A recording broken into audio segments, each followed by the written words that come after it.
And ang kapalit nito guys, makakamtan nyo yung justice, justisya, no? Kumbaga parang mawawala kayo sa victim mode, no? Kasi 'di ba pagka marami tayong problema, biktima biktima tayo ng mga pagsubok sa buhay because of our negative thoughts and assumptions, negative beliefs natin. It's being pushed out in our reality. But in essence, naging biktima lang tayo, guys, ng ating mga negative assumptions. Kaya na-experience natin yung mga problema na yun. Pero since this is ending, mga kapiksi, and maghihilom yung inyong mga sugat, yung mga puso ninyo, yan. Makahinga kayo ng maluwag, and swerte yung kapalit nito sa inyo mga kapiksi. So magsisimula yung pag-ikot ng swerte sa inyong buhay mga kapiksi, di ba?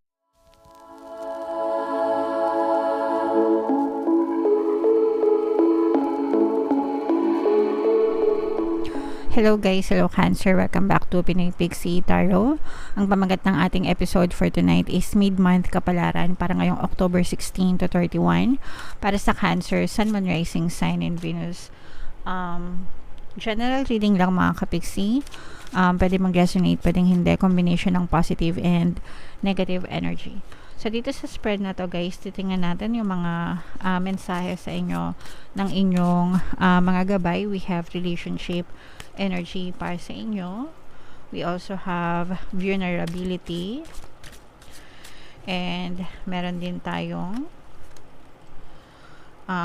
combustion message para sa inyong mga kapiksi. So, itong mga messages na to guys, no, in sync siya sa isang isa. We have relationship and vulnerability. Ito, hindi lang ito sa romantic relationship guys, but also sa non-romantic relationship natin, like yung relationship natin with our friends, families, colleagues, ganyan, neighbors. Ibig sabihin nito guys, we have to be more open, no, with this vulnerability message. We have to be more open sa ating relationship. Kailangan open-minded tayo, kailangan nagsaset tayo ng mga expectations sa isa't isa. We have to let people know kung ano yung ina-expect natin from them, and sila alamin din natin kung ano yung ina-expect nila from us, tapos compromise, kumbaga meet halfway mga kapigsi. Yun yung susi para maging maayos yung ating relationship with other people. And we also have to keep an open mind na reality versus expectation, nangyayari talaga yun, hindi yung kumbaga parang yung ideal na relationship. Kaya nga siya ideal kasi ideal lang siya, but in reality pwedeng iba yung ma-experience natin mga kapigsi. Alright, but of course if we persist in our mind kung ano talaga yung gusto nating relationship na ma-experience, and persist with that story in our head, yun talaga yung mapupush out sa ating 3D, sa ating physical reality.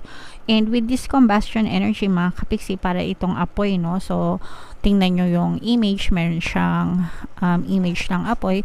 So yung apoy, it's either creative or destructive sa buhay natin. Sa creative, yung apoy, di ba, nagsisilbi siyang warmth, init, nagbibigay ng liwanag sa gitna ng dilim, nagbibigay ng init sa gitna ng lamig, di ba? So creative siya in that sense. Destructive kapag ka over na yung init, di ba? So, ibig sabihin kapag nasobrahan, no? So, kailangan ilagay lang natin sa tamang balanse, mga kapiksi, ang kahit na anong aspeto ng ating pamumuhay. Huwag tayong masyadong overgiving, and huwag din tayong masyadong pakabig, no? Kumbaga, dapat give and take. Palagi binabalanse lang, and sa lahat ng aspeto ng buhay natin dapat nasa moderate lang din tayo, mga kapiksi. Ganun din sa relationship, di ba? Kaya nga meron tayong tinatawag na give and take sa relationship, kasi pagka bigay ka ng bigay sobra, maabuso ka naman yung partner mo, or sometimes yung ibang people, yung ibang tao, kapag bigay ka ng bigay, inaabuso ka na, sinasamantala na yung kabaitan mo. And then ganun din kapag sobrang madamot ka naman, 'di ba? Masama din 'yun. So again, dapat balance lang mga kapiksi. Alright? Okay, so yan yung mga mensahe para sa iyong Cancer. Comment down below guys if feeling nyo naka-resonate kayo dyan. So dito naman, titingnan natin yung mga ganap sa inyo ngayong October 16 to 31 mga kapiksi. Shuffle ko to guys, hanapin ko yung energy ng Cancer. Habang sinashuffle ko to, panoorin nyo muna tong video natin regarding sa ating paano mag-manifest ng abundance video course. Kapiksi, sawa ka na ba sa mga struggles at hirap sa buhay mo? Masipag ka ba at masikap sa buhay ngunit hindi ka pa rin umaasenso? Ilang beses ka na bang nag-attempt magnegosyo at mag-invest pero palagi ka pa rin nalulugi? Sa pagkakataon na ito ay maaaring may subconscious beliefs ka na nagiging balakid sa iyong pag-unlad at pagyaman. Introducing, paano mag-manifest ng abundance video course. Dito ay matututunan mong ma-overcome ang mga balakid mo para tuluyan ka ng umunlad, umasenso, sumagana, maging matagumpay, successful at maswerte sa iyong kabuhayan, pera, trabaho, negosyo, salapi at kaperahan ng bonggang-bongga. Dali, mag-send na ng email sa pinoypixitaro@gmail.com at simulan na ang iyong pagyaman ngayon. Alright, so gusto mo bang yumaman? Kapiksi, kung gusto mong yumaman at umasenso ng bongga, mag-avail ka na ng course guys, no? And good news, magbibigay ako ng 10% discount sa lahat na mag-avail ng course until October 31 mga kapiksi. So samantalahin nyo habang mainit-init pa. And meron din tayong email coaching, manifest your desires using the law of attraction. If meron kayo mga specific na gusto nyong i-manifest guys, pwedeng love and relationship, pwedeng money or career mga kapiksi, pwede kayo magpabook ng email coaching session with me. Mag-send lang kayo guys ng email sa pinoypixitaro@gmail.com. So Cancer, kayo ay nirepresent ng Queen of Cups sa ating spread. Lumabas din dito yung fire sign energy. Aries, Leo, Sagittarius. For some of you, maaaring may fire element kayo sa inyong natal chart. For some of you, you may be dealing with a fire sign. So, ito yung sobrang ganda guys, no? Kasi nakikita natin na yung iba sa inyo talagang may mga problema, may mga tinig kayo sa dibdib, may mga challenges, may mga problema. Yun. May mga problema, tinik sa dibdib kayo na pinagdadaanan mga kapiksi, pero you're healing, no? Kumbaga parang this is ending mga kapiksi kasi ito na yung end chapter, no? Kumbaga parang buntot na lang itong inyong nararanasan and na-experience nyo na yung worst case scenario na pwede nyo ma-experience in terms of problems, in terms of challenges, and pagkatapos nyan, maghihilom na kayo, nandun kayo papasok kayo sa healing stage. Pag sinabing healing stage, pag-recover, paggaling, nung mga emotional pain na inyong na-experience. So, magkakaroon dito ng mga forgiveness, acceptance, no? Kumbaga, you're learning to accept kung ano yung mga current experiences nyo sa 3D, and you're learning to move on from those negative experiences. And ang kapalit nito mga kapiksi, again, if in case na naka-resonate kayo dito guys, pwede nyo pakinggan yung ating Ho'oponopono and Self-Love Subliminal, pinaka-the best na combo para mapabilis yung inyong emotional healing, and marami na rin tayong success stories ng mga kapiksi. Alright? And ang kapalit nito guys, makakamtan nyo yung justice, justisya, no? Kumbaga parang mawawala kayo sa victim mode, no? Kasi diba pagka marami tayong problema,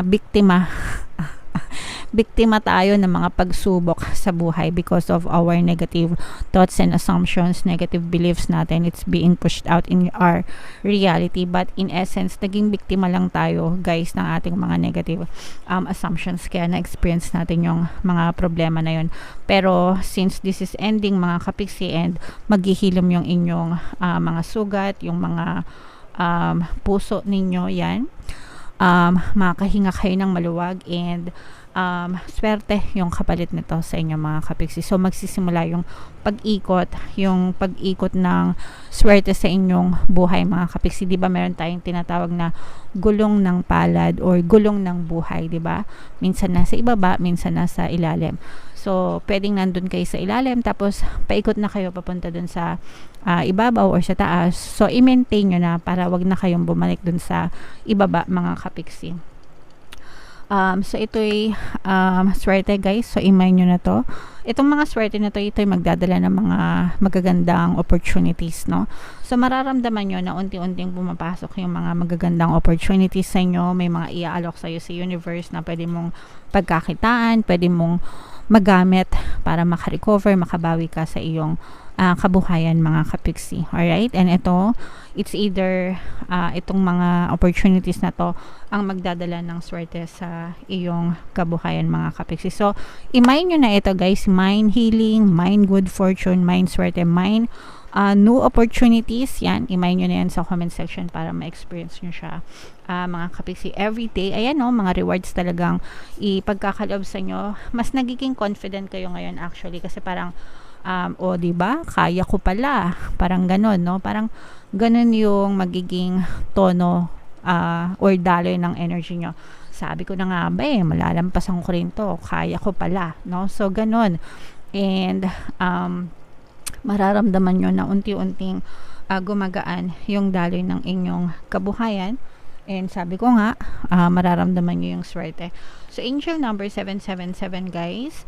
I-check nyo yung ibig sabihin yan. Aangat na rin yung inyong buhay. Although, for some of you, parang nagkakaroon pa kayo ng analysis paralysis. Ibig sabihin, hindi nyo alam kung paano magsisimula, guys. Dahil, siguro, especially kung matagal-tagal kayong na-stuck, no? For some of you, you may have felt betrayed, no? Baka, naabuso kayo or na-betray kayo or naloko kayo or na-scam kayo before, kaya parang hindi nyo alam kung paano kayo magsisimula right now. Pero you just have to, you know, take one step at a time, mga kapiksi. Yung iba sa inyo kasi parang feeling ko nawalan kayo ng tiwala sa ibang tao dahil sa mga pagsubok na na-experience nyo. So, you just have to go back within. Ibig sabihin, focus ka sa sarili mo, mag-aral ka, saliksik ka, mag-research ka, magtanong-tanong ka, i-expand mo yung network mo, maghanap ka ng mga tao na pwedeng magsilbing gabay mo, coach, mentor, ganyan. Alright? Para, alam mo yun, makabawi ka na ng tuluyan and makarecover ka na sa iyong buhay and magtuloy-tuloy yung iyong movement, mga kapiksi. Again, no, although yung iba, kasi nga parang yung iba sa inyo baka na-scam kayo dati kaya nagkaroon kayo ng mga problema. So, medyo maging cautious na lang kayo. Mag-ingat kayo dun sa mga pinagkakatiwalaan nyo. So, kailangan maging cautious pa rin kayo. Don't let your guards down. Kumbaga, don't let your guard down. Yan. Ingat-ingat din pag may time, mga kapiksi. Alright? Okay, so comment down below, Cancer, if naka-resonate ka dyan sa mga messages na yan. Ito yung ating 2024 kapalaran, guys. Kung hindi nyo pa napapanood, panoorin nyo na. Super nice, super ganda. And ito naman yung ating success stories ng paano mag-manifest ng abundance video course. Thank you for liking, sharing, and subscribing, mga kapiksi. And see you again next time. I love you all, guys. Have a nice day. Bye-bye.